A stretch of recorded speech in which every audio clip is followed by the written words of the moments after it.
Ladies and gents, welcome back from our short break. Yep. We're now looking at the lower bracket for FSL Thailand qualifiers, and it's been a doozy of a day. We've seen some very interesting matches, and last one was no surprise, no different, I think. Yeah. Interesting is one way to put it, I guess. I mean, we do see the Mordekaiser. Have we ever seen this before? Yeah, this is 9.15, so Mordekaiser now is available for the picking, and right now our low bracket match is Alternative.Lady versus Puffcorn. Of course, Alternative.Lady on the blue side and Puffcorn on this way and this way. My camera reversed. So yeah, we will have this is the last shot of redemption for Puffcorn. Of course, they did drop after their game against Opanomi earlier today, so now they are trying their best to push their way back up into the lower bracket finals to hopefully make it into the grand finals tomorrow. So right now we are in draft, and like we were saying earlier, Malzahar, Yumi, and Jarvan banned out. Meanwhile, on the opposite side, pinching the top lane pool, Nectar, Vladimir, and Kled. It's been no change so far from the Puffcorn bans. Yeah, well, I think if you, on the side of Puffcorn, you already brought two champions that have, tanking potential, very tanky champions. So right now, what you're going to look for is champions that can actually deal a lot of damage to complement the tankiness that you already have. I like that they went for a melee sort of top laner and possibly even a melee mid laner now to complement the Sejuani. Like you said, good front line, good amount of CC already picked for the Puffcorn ladies. Right now they're just looking for more, and Xayah might just be pretty good. Xayah here guarantees that they're gonna get Xayah Rakan because the opponents right now have already locked in Kaiser Braum. So this forces either a Rakan ban or a free Rakan pick. I think you're okay without the if you're okay with going solo Xayah without the Rakan either, because Xayah's actually, the one who actually deals the damage. Rakan's just there to complement her. And she can actually do okay with other supports as well. There are other tools in terms of supports that you can pick to engage and play more aggressively that might sort of fill in the same role as a Rakan. Right now we're looking at what the ladies from Alternative.Lady wants to ban, and I think their draw so far looks pretty good. Early pick Aatrox into Kaiser Braum, so very strong bot lane with kill potential, as well as a top laner that can be left alone to soak pressure on the top side. Yep, definitely. We do see the Elise ban coming along with the Pi, so that's pinching a bit of a jungle pool as well, with two junglers we haven't actually seen earlier today, and we haven't seen them either. So, yeah. For the current moment, getting the Sejuani for themselves is good news because, like you said, pinching the jungle pool, they go to Rakan ban. Okay, so it does limit a lot of what the Alternative ladies can pick up for jungle, but there are still options available. Jarvan no longer on the table though, so. Earlier today, we have seen a majority of Jarvan and Sejuani bans coming in. Wondering what we see. We actually can't think of what actually going to come in for the jungle. Maybe a Lee Sin's actually an early game jungler, so that actually might be okay. I would honestly like a Trundle here just to counter pick the Sejuani. Actually, it would have been a pretty decent addition to the lineup that they have, because the terrain creation of the Frost, the Pillar of Ice, does help a lot of what they're trying to do here. So it's going to be Akali. Very early lock in here. And some mid lane Akali. Wow. I haven't seen that at all this tournament. Well, I mean, melee Akali at the moment requires a lot of skill to actually play. So if Merlin is actually able to pull this off, it's going to be mad props over the day. Okay, a Mumu here. So, just saying, you know what? I'm okay losing some of my camps. I just want the level 6 impact and the teamfight prowess of the Amumu. But like you said to your earlier point about Akali, I have to agree with you 100%. I play a ton of Akali in solo queue, right? It's so much about the player, the pilot itself, that is the champion. And if you do pilot the Akali well, it makes the opponent ADC's life hell. We have actually seen Akali once in this tournament. I think. Yeah, I remember because there was a pause. We were debating whether or not the Shuriken was going to hit the Fiora. I think, no, when I said this tournament, I was talking about like FSL Thailand. Okay, fair enough. But FSL in general, yeah, we have seen Akali. The counter pick here is going to be the Lissandra from Frazier. It might just be the Aftershock Lissandra.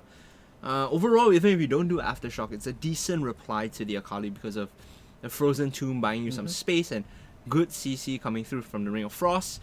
Akali being, melee range, you can get in there with the Ring of Frost to keep her held up. Yep, Puffcorn here have a lot of CC that they can use to lock down the Akali. I think that's exactly what they have to do if they want to sort of mitigate the damage that she can bring.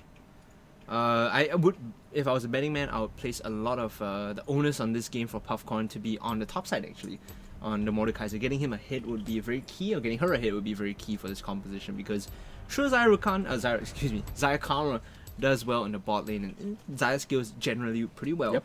But it's a lane where you're gonna have the advantage no matter what, because it's double range versus Braum melee support, and you're gonna be poking him out a lot. And in that regard, you will have the lane priority. You will have the ability to just keep pushing up consistently.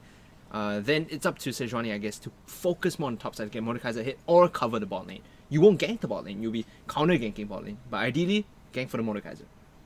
Overall, I think you did bring out the bot lane. I think bot lane is not going to have that much action going on early. Right. I think Xayah Wakamas can just go push up, but unless Amumu comes in for a interesting game 3-6, we are not going to see much Yeah.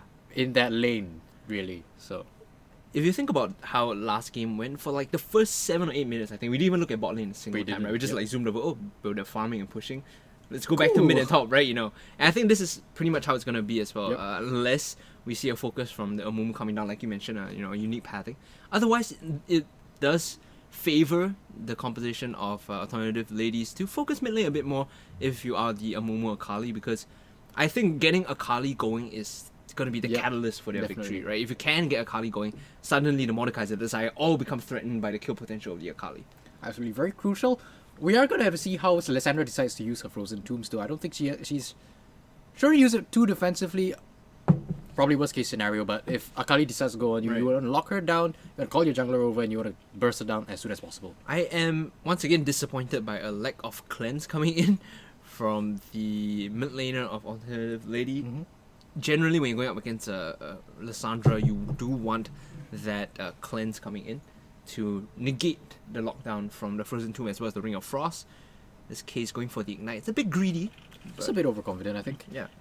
Could come back to bite her in the butt, but We saw what happened earlier today, you know, Yep. against the Ari. You're not taking a cleanse, paid for it with his life or her life. In this case, the only one with the cleanse is the Xayah, who is going to be respecting the crowd control from not only the Braum, but also the Amumu, with Curse of the Sand Mummy locking her in place. yep, gonna be very difficult to lock down this Xayah with the cleanse as well as her ultimate to get her out of sticky situations. Xayah should be pretty safe this game. The reason I guess you do cleanse also is you can snap, cleanse any CC, and then Featherstorm to buy yourself some space, Yep. and sort of reset the fight from there. So I do see the logic behind it. But let's look at the composition damage, right, that they have. Sure. Overall, it's very heavy magic damage, leaning with only single Xayah to sort of supplement the physical damage. You have Karma, Lissandra, and Mordekaiser. All of them are, you know, you could itemize MR and be fine dealing with them. Meanwhile, on the opposite side, it's a decent mix, I would say. Decent mix. Yeah, Akali does actually a decent hybrid of mixed damage, and Kai'Sa and Aatrox both could, well, not Aatrox, but Kai'Sa as well, does have a certain degree of hybrid damage coming in. AP Amumu. AP and Mumu, that Maybe. is actually kind of scary to feel to Yep. play up against, because the scaling, I think, on the Curse of the Sand Mummy is like something ridiculous, like 0.8 or a number like that. So a lot of potential to deal teamfight damage if you do AP Mumu, but I think Tank Mumu is your best bet here. Yeah, I mean, if you pick the Amumu, you might as well go all in. Oof. That's all I'm saying. Oh, the whole day you've been advocating for these AP off Give builds. me the I'm like, funky stuff, man. nah, man. Well, AP Karma, maybe I could see AP that. Karma, yes, exactly. I like that she went for the Guardian though. So when it comes to these traits, short-term traits, the Xayah Karma actually gonna be coming out ahead much more compared to Kai'Sa Braum, so they will have the priority there. Mid lane, Aftershock Lissandra, as we expected. Just a bit more defense coming Yeah. in to mitigate the damage that Akali's gonna throw on her in the early game. Remember that this is, you know, no longer the Lissandra, Aftershock Lissandra of yore, where you proc Ring of Frost and you don't take any damage now. You actually have to be itemizing towards MR and armor in order to sort of get the full effect of Aftershock right now. The best part of taking Aftershock though is the access to the resolve tree, right? You do Yep. want the bone plating, you do want the scaling sort of health that you get from that tree. And I think that's the general gist of it, you know, getting the additional defensive stats against the Akali. And at the moment, it's just loading into game. Yeah, here we go. Losers bracket, last chance for either of these teams to progress forward in the tournament. It's going to be pretty tricky. Puffcorn find themselves staring down a loss, and so do ladies from Alternative.Lady. Just waiting for the champions to get on to the spawn. There Here we you go. I noticed that's been happening a lot more in recent patches, especially after 9.14. The fact that, you know, spawn sometimes takes a while, and so does the Observer Inkling client as Yeah. well.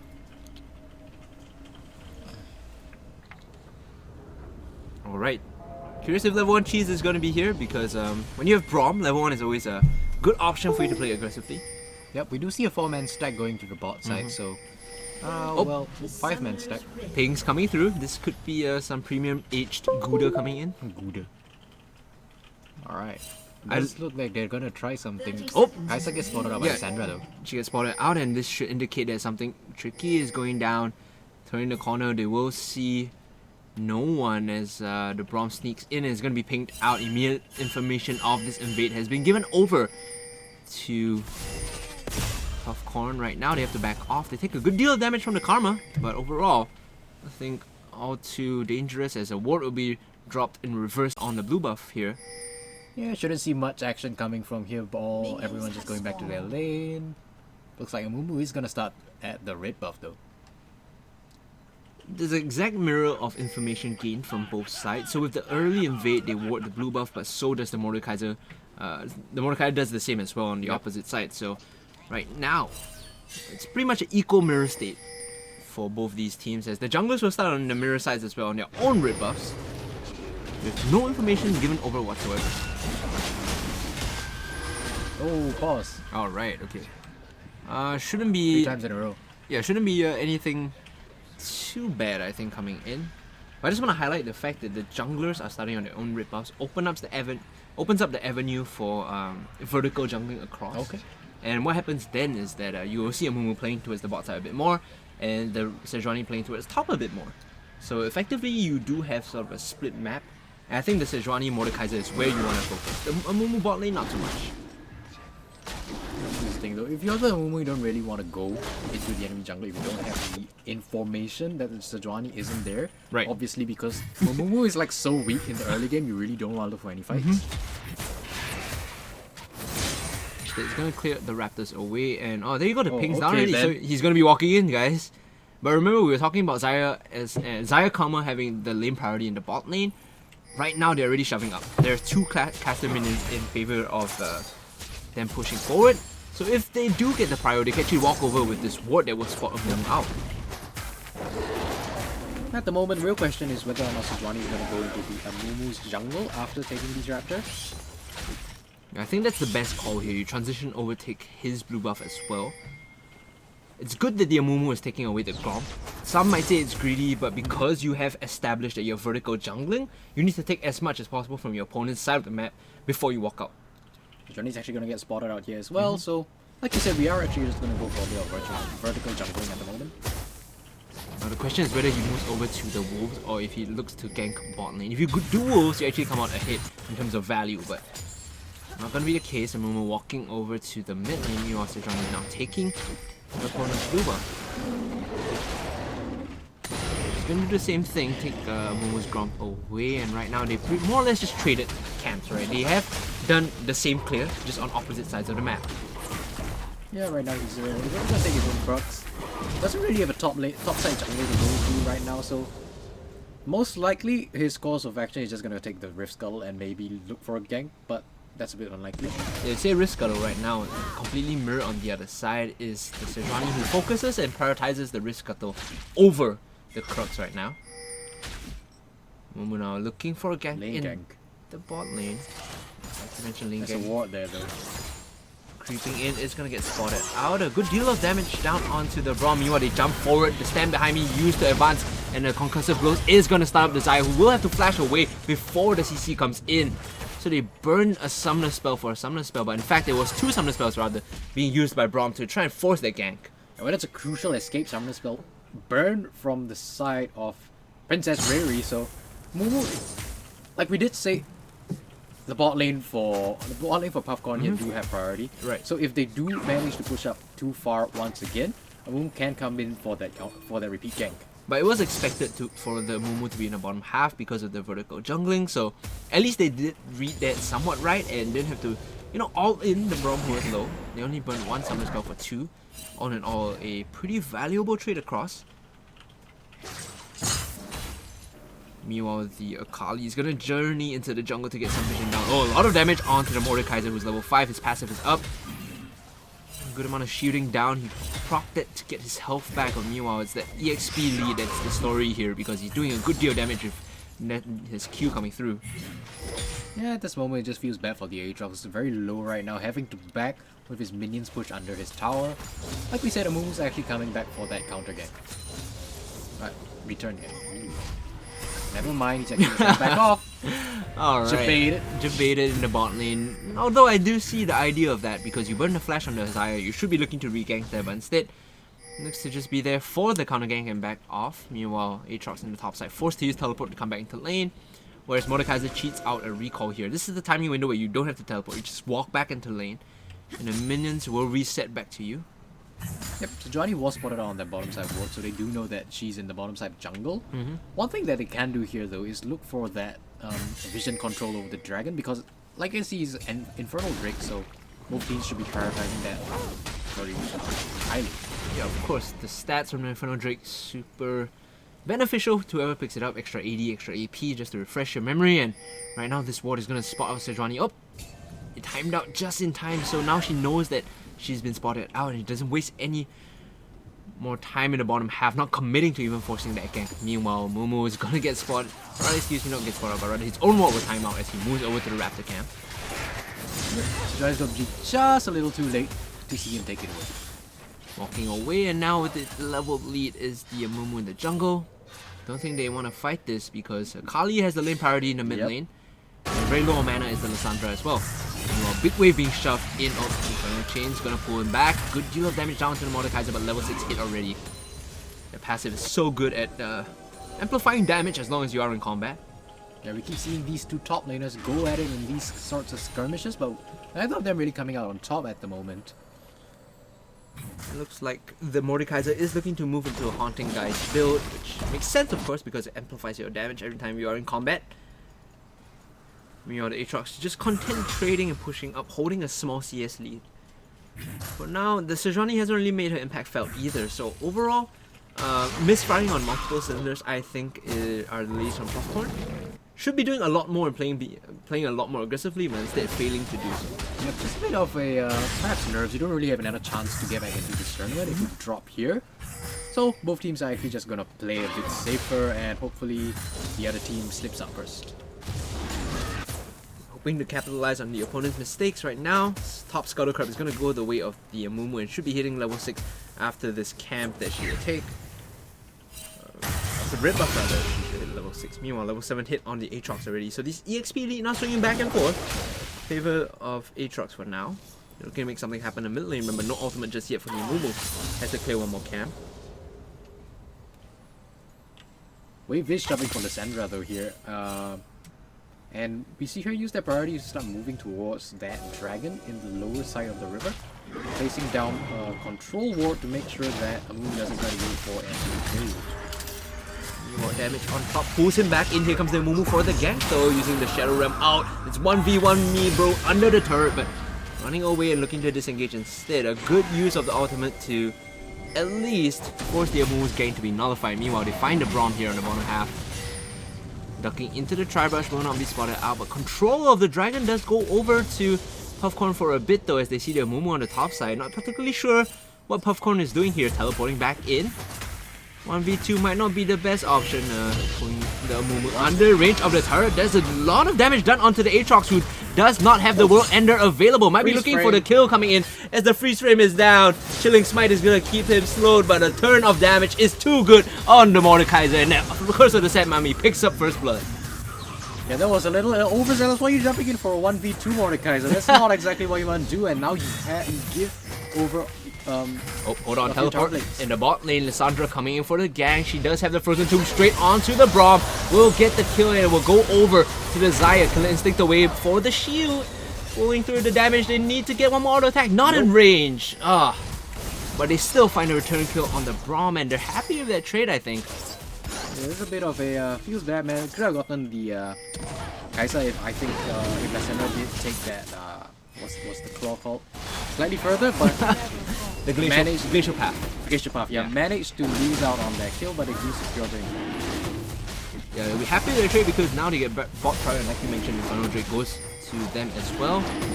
Kali's hanging around here along the river, but with multiple members up, I don't think she wants to engage on this. Puffcorn will secure the Infernal Drake for themselves. 9 minutes in. Get a small lead in terms of stats. Yep, Akali just gonna walk back to lane and begin to push up that path into Lissandra once again. Interesting that the early now Magic Mantle has been picked up by Desire. This indicates to us that she's moving towards emerge threats, or is she just okay with the additional magic resistance coming in? Not much action going on at the moment. I think both teams are just farming up once again, like we saw in the previous game. Gonna have a collapse on Sejuani maybe. Bandage toss is available, not necessarily in range just yet. You can see the collapse coming in. Will connect on the skill shots though. Good deal of damage down to Sejuani, who is forced to flash away after Aftershock has been proc. That's gonna signal the end of the action in the river. As Rift Herald is up, both teams might look to contest that next. For now, blowing the summon spell on the Sejuani is crucial because that stops her from re-ganking any other lanes. Doesn't have Glacial Prison up either. Moment though, we do see Lissandra begin pathing down to maybe look for another gank at the bot lane, trying to push that lead further once again. Multiple ultimates used from the bot lane here. You can see no more Glacial Fissure and no more Killer Instinct. If she goes in with the Glacial Path, which she will, the Frozen Tomb might be able to find a kill. Flashing in with the Ring of Frost. Great use of the ultimate as she's going to tank up the turret and reset the aggro. 2 kills over to the side of Puffcorn as they juggle the aggro so well under the turret. And this time they managed to pick up both kills, which means they are able to take multiple turret plates. And that's going to be a lot of gold going into that ball. Sejuani is here just for added good measure as they picked up the whole, they want the whole turret, they want everything right now. Shield should be enough to keep the Sejuani. I'm not sure why she used it so preemptively. Maybe you could have had the Sejuani tank it up, but no, instead fitting to claim the last turret plate and no structure taken just yet.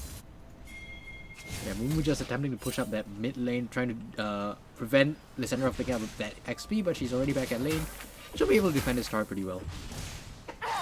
Remember, there is still the secondary sort of team fight win condition in the form of the Akali. And to be honest, I think she's getting to a point where if the pilot is good, you know, you could become a threat to Desire later on in these fights. Yep, she's about to hit the Hextech Gunblade, which is the most crucial item point for the Akali. See if I in the top lane though. It's just going to be a wet noodle fight as they trade back and forth. Inferno Chain is just going to drag the Mordekaiser back in, but actually connecting on the Q will pull her into the Death Realm and stop anything else from happening here. They're 1v1ing under the turret, but because you're under Death Realm, you can't be CSing, unfortunately, so... Akali's here. Moving up to the top side will end up being used for the speed boost, and the pilot coming in with the perfect execution will pick up the kill, but unfortunately, her teammate is going to go down, misjuggling the aggro on the top side. A bit too over-eager. Where's the Aatrox, and he will fall. Yep, that's a 1-for-1. That's the first time we've seen Akali do anything really this game. More of the same, please, I think. Meanwhile, the bot lane counter gang coming in. The Amumu finding a great curse of the Sad Mummy into 3 people, but the Lissandra on the back is here for the counter gang. They find the first kill on the Karma, but the Kai'Sa will fall soon after. Meanwhile, Braum running away for her own life as the misjuggling of the aggro and under the turret continues. A double kill in favor of the Lissandra because of the Frozen Thralls, but overall it's a 2-for-2. Yeah, that's a 2-for-2. If we take a look at the goal at the moment, even though we've seen so many fights going on. TP flying from the Aatrox, the action never ending. Xayah overreaching here, will find a kill though eventually from the Blade Caller, but it's a 1-for-1 trade once more. They get top tier 1, and the ladies from on the blue side will come up a hit. Yeah, that was an interesting teleport from the Aatrox. I think that was pretty okay, but at the end of the day, we do see the gold lead beginning to shift towards Alternative.Lady, about 1.5k at the moment. Largely from the turrets that they have taken, as well as the shutdown goal on the Xayah, did propel them ahead. Problem now is they've really opted to swap the lane preemptively. They know that top tier 1 was going down regardless, so they sent Aatrox to the bot lane. And it's a difficult situation now for the Xayah Karma to even look to take the bot tier 1. Yep, at the moment we do see Sejuani beginning to take the Rift Herald though. Gonna have some backup from the Mordekaiser, but Akali's there to attack the contest. Pulls the Akali in, the Gunblade has been used already. A great Shuriken Flip will go in, the flash is a bit too early as she finds the kill. The Shuriken Flip following her through. And now she has complete vision of the Sejuani she's looking for. This, the Kai'Sa Killer Instinct in will find a kill on the Sejuani, and the Glacial Path out from Lissandra clears her to safety. But overreaching once more here from Puffcorn. Looking to take the Rift Herald, but instead gets caught out. Yeah, a bit of a misplay. Flashing that early from the Mordekaiser, definitely not something you want to do against the Shuriken Flip from the Akali. Meanwhile, bot lane does have a bit of priority, so they might actually try to push for that tower. If you are Alternative.Lady, you are okay trading the bot tier 1 for mid tier 1 because you have Rift Herald and a potentially second of charge available if you can take this one down. Instead, they'll be happy just giving that over after taking mid tier 1 and rotating over to the bottom lane. Yep, at the moment Alternative.Lady actually might go for the dragon. No, they actually want the gank, but it's already a little too late as Puffcorn has already backed off. Puffcorn resetting here still though. They're looking to clear out the vision. Remember, Dragon, like you mentioned, is available. Akali isn't here. She's based, in fact, so this is going to be a 4v5 at best. A lot of damage is on the Akali as well. Prone back forward. Great frozen 2-1 to the Mumu, and now they pull him back in. But in the middle of it all, it's going to be the Aatrox buying so much space. Not dealing damage means that she's not going to be able to heal up. But the Death Realm pulls the Aatrox in, looks for the 1v1. Turning the damage across. Might have been a mistake though as the Blade Caller gets the kill. And the Death Realm there did a bit to prolong the life of the Aatrox. Maybe a bit of a misplay, but nevertheless the kill credit going the way of the Xayah. Yeah, we haven't seen Mordekaiser very much, so maybe it's just a bit of miscommunication. Not that familiar with the champion, I suppose. We are still going in though, Curse of the Set Mummy tags 3 members up. Here comes the Akali, the cleanup duty. She's doing so much damage. She already finds the AD carry, and now she's looking for the Karma as well. The only member alive now running away is going to be Lissandra, as the turnaround with the Akali arriving was way too much. Curse of the Set Mummy as well. Great MVP play coming in from the Amumu. That's a very easy double kill coming in from the Akali. I think just sweeping up the rest of the fight after the Amumu was able to land a beautiful Curse of the Set Mummy. You could see that by tagging 3 members up with Curse of the Set Mummy, it allowed for the perfect execution opening to tag down as well. Take a look at the chat though. Karma's actually spam taking the Xayah's cleanse. A bit questionable why she didn't actually use it earlier. Yeah, that is actually pretty true. You know, the fact that she did have the cleanse but opted not to remove CC in that fight.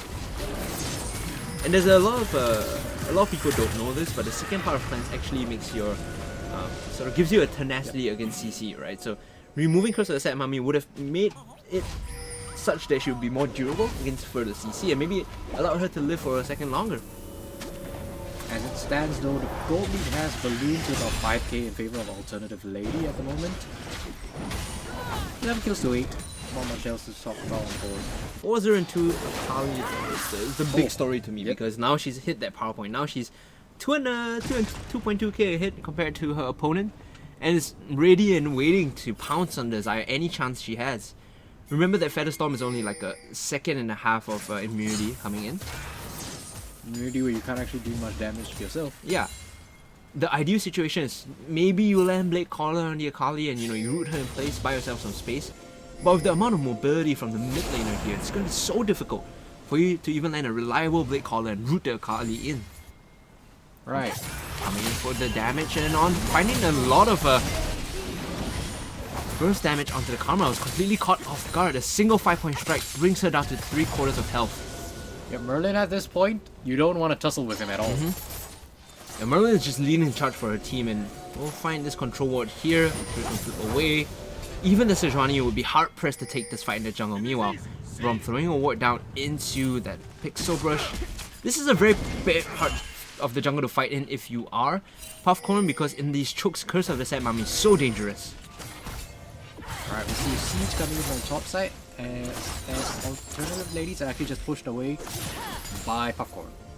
I think if you are Alternative.Lady, I think you do take this fight in the jungle though, because you have the Amumu and multiple members stacked up in chokes, and multiple angles for Akali to flank in as well.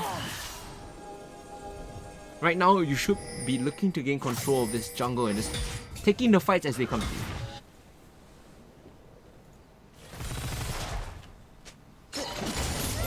Midway being pushed out. You can see the pings on your sort of chat box.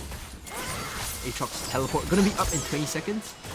So the side lane is the focus now for this top lane of Alternative.Lady. Yeah, at the moment we see both teams just sort of playing an ARAM 4v4. In the mid lane, neither team really wants to go for engage right now, I think.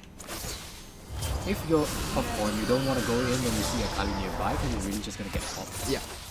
Even the Sejuani, like we mentioned, might be hard pressed to 1v1 the Akali. The moment you see her, you just walk away, right? You don't even want to contest vision around the area. Interesting that they send the Kai'Sa to the top side. Normally, if you do have a Kai'Sa on your team, what you could do is allow her to shadow one of your teammates with hard CC and then make a play of Killer Instinct, right? That's one of the options that you do have. But instead, they send her to the solo lane to collect the farm. Go back in now. A good deal of damage onto the Mordekaiser. Yeah, we're just gonna see these two go at it and get wet noodle fight once again. Not much really to talk about that top lane matchup. I don't think either. They're not gonna get many solo kills, I think. The problem now is that this game is sort of in a lull state, which benefits the side of the Kai'Sa, because remember, she did go for the Manamune scaling build, right? Yeah. She hasn't hit that point where it's evolved to Muramana, and when it does get to that point, she's going to be dealing a significant amount of damage. So they're okay with just holding this one out and letting Kai'Sa get to the point where they can take these fights. Alright, at the moment we see both teams sort of just positioning around the dragon. Obviously, Alternative.Lady has priority over the objective, so they might actually just begin to set up the vision. I feel like that's my dyslexia kicking in. Us reading as Alternative.Lady.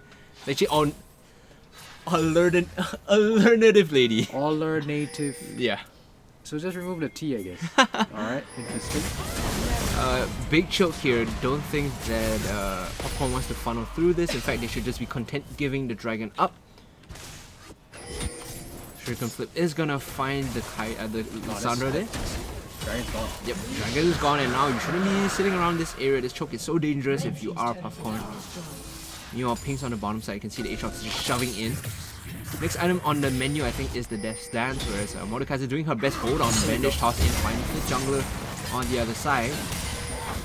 Mid lane game shopping as well, so firing on all cylinders right now in the jungle, and in the lanes are the ladies from Alternative.Ladies.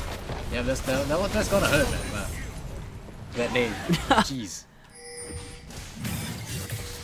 Right, well, we are probably just gonna see a bit of a trade in towers here. Aatrox, wait, actually just gonna back off, not gonna take that top side tower. I think they're afraid that the fight is gonna break out because they are looking to force this. Curse of the Sack Mami doesn't really catch anyone though as the teleport comes in from the Mordekaiser. Now Mumu has been isolated, and meanwhile on the back line, the Glacial Prison is gonna isolate Kali as well. Now in the death realm, it's gonna be the AD carry in the top lane and fighting out. So multiple fronts, multiple fights, perfect execution, just there to pick up the Xayah, and now the fight is going the way of the blue team. In the 1v1 jungle, in the 1v1 death realm, it's going to be Mordekaiser gets taken out. And all in all, they find the ace despite what would look to be a great opening coming in from Puffcorn. Yep, great fight coming in. Ace on the side of Alternative.Ladies. Now they're going to just push up their advantage, going to take the mid lane turret, might actually take the inhibitor turret as well, and maybe even take the inhibitor. Yeah, I thought that was going to be a great fight because they isolated the Mumu who had zero impact ultimate, right? And then Mordekaiser managing to get an out on the AD carry side. Well, we win this fight. They have no AD carry, the jungle missed us out, and Akali got zoned off. But towards the end of that fight, you could tell that when they regrouped, they realized they were just much more ahead in terms of items and just went for the fight. Right now, Alternative.Ladies actually just gonna go towards the Baron. I think they're gonna set up a bit of a vision wall. You can see there's already one ward in there for the side of Puffcorn. So they're actually gonna spot this out. Completely blind still is the side, like you mentioned, the side of Puffcorn, and having to use the blue trinket to even get information of this Baron, where it's been started, where it's been taken. They have no idea whatsoever once that it's been cleared out. Walking over now will get isolated in terms of vision. Now this brush is one that I find particularly dangerous because you basically have to play a guess and check game of throwing wards over and seeing if there's anyone there. Yep. If there's a Mumu waiting for you with a bandage toss where you just lose the fight straight up. Alright, well, we do see Alternative.Lady not actually prioritizing the Baron at the moment. Instead, choosing to go do a bit of wave clearing in the mid lane and pushing up towards the bot side. No teleport for the Aatrox. It's kind of tricky though because Lissandra can now match the side lanes and teleport with flanks, but no such option available for Alternative.Ladies. They're gonna start Baron. Starting up the Baron, I think they should know that it's being attempted because all 5 members are here. It's going down relatively slowly though, despite having a Kai'Sa. Tell lights down to 5,000 already. So meanwhile, off the back, there's no one really available to steal this one just yet. Sejuani might be looking to go in, but no, it's been claimed by the Amumu. And now this is a fight that I don't think Puffcorn want to take. They have to sacrifice the Lissandra and just back off. Yeah, that's the best call right now. Alternative.Lady's not done just yet as they look to jump forward. It's the Mordekaiser that's isolated. The Akali who's just juking around, whereas the rest of the team are already holding in position. They know that they can kite this one out. A great perfect execution over the wall, and the damage coming through. The Kaiser cleaning up, mopping up, making sure the mess is done, and she will find the last AD carry alive here as they get the ace and they look to finish off the game with the Baron. The second ace in a row coming in from Alternative.Lady. He's actually gonna maybe be able to finish a game. Like you said, I think the real question we have to ask was, why did Puffcorn not back off the moment the Baron was taken, instead hesitating a little bit and staying way too long and giving Alternative.Lady the opportunity to find that fight? Lissandra already committed. She said, you know what, I'll be the sacrificial lamb, I'll die here guys, but everyone else just stuck around. The sunk cost fallacy, and now they're gonna lose the Lissandra, they're gonna lose the Nexus turrets, and ladies and gentlemen, I think they're gonna lose their shot at qualifying for FSL Thailand. Couple more hits on the Nexus and this should be it. Yep, there you go. Congratulations to Puffcorn, Alternative.Lady for proceeding forward, and commiserations to Puffcorn for, well, a bit of a hesitant decision making. Well, congratulations to them, managing to stay alive in this tournament. I wouldn't say cutthroat, but the competition is really tight so far. It is. Moving forward, they're gonna have to take a while to reset. I think Alternative.Lady's with the Akali, that was like the golden pick. That was the MVP for me. Her ability to weave in and out of fights, and I'm not sure if you saw, but in the last fight when Mordekaiser isolated her, she managed to kite around using her perfect execution, the smoke screen as well as the shuriken flip, despite being at quarter health, timed out and then dashed over the wall. That's amazing play from someone who's played a lot of Akali games. Yep. I mean, there's not much else we can say here, but yeah. Right, with that guys, I think Chufan's a bit speechless. We will be going for a short break, but when we come back, we will have the upper bracket finals for you, the semi-finals as it were, to decide who makes it forward into the finals of FSL Thailand. I believe the matchup is going to be Mythos Esports versus Lannister. Stay tuned, we'll be right back.